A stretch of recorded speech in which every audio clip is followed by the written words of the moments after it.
it is another motivation for interfaith service that I would like to focus on. Another reason why we must join together across religious lines to tackle our common challenges. This motivation may be a bit darker, a bit more difficult than the positive desire for compassion and understanding. But when it's properly mined, this motivation can provide us with the energy we need to build the bridges of hope upon which this conference is premised, upon which this art is based, and upon which we seek to live our lives. The motivation that I would like to reflect on is that of pain and suffering. And I would like to explore with you how the presence, and perhaps more importantly, the memory of pain might spur us to ever greater, ever more hopeful interfaith action. Approximately 1,200 years ago, Heraklion and East Canopus were bustling cities at the mouth of the mighty Nile River in Egypt. They were shipping and trading ports, gateways through which goods traveled before being shipped upriver. These were busy towns, likely full of religious fervor as well, from newly converted Muslims, Coptic Christians, and Jews. And then suddenly, perhaps just in a matter of days, at a date uncertain, but likely around 741 AD, these communities just disappeared. Flooding from the Nile caused the ground beneath Heraklion and East Canopus to first become saturated and then literally collapse into the depths, liquefying that entire society into mud.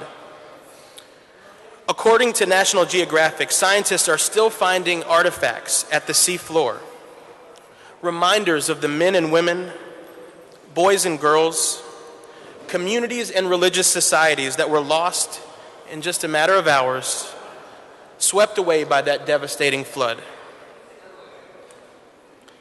A little over 1,200 years later, there was another flood.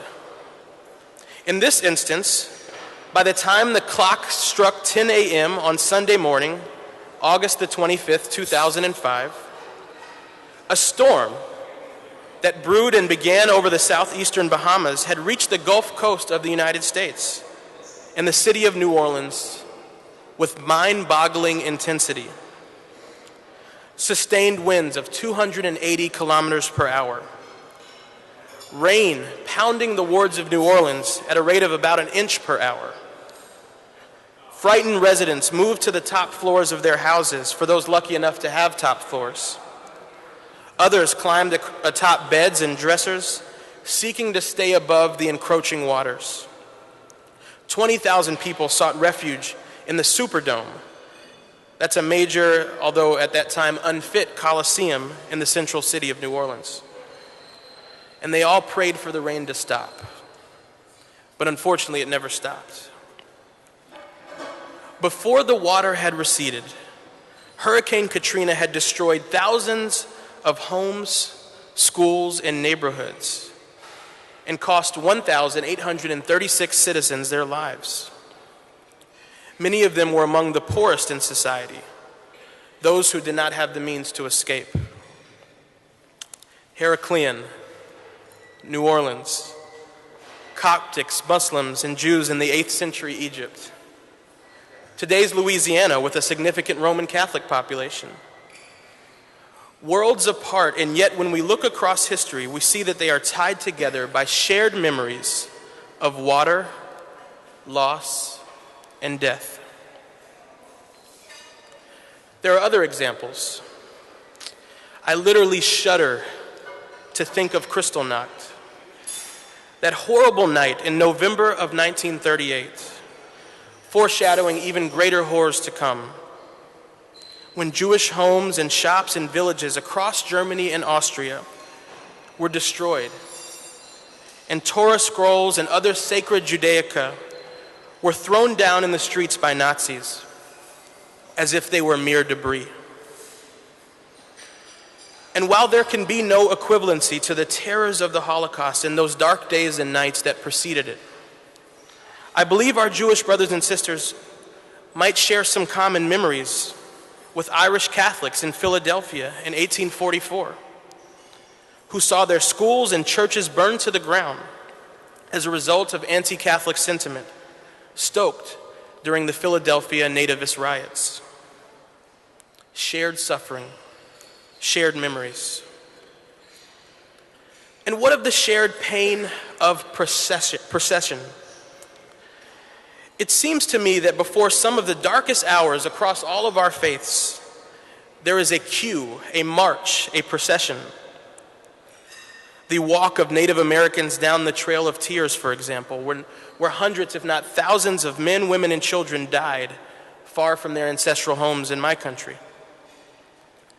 The procession of trains to Treblinka and Belzec and Auschwitz, where cattle and freight cars were filled to capacity with so many human souls.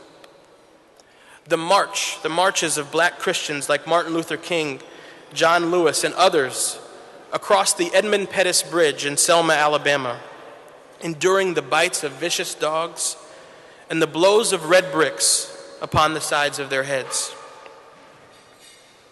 How many times over the course of human history have different people of different faiths prayed to their God for the ability to keep their legs steady and their backs upright in the midst of a grueling march? Across all of our religious traditions, we face tremendous challenges across the globe, some too daunting to fully comprehend. 33 million people racked by HIV/AIDS. Over 140 million orphans worldwide. Religious tensions from the Middle East to Europe to the United States. A warming climate, frequent natural disasters from Haiti to Pakistan, and so many points in between.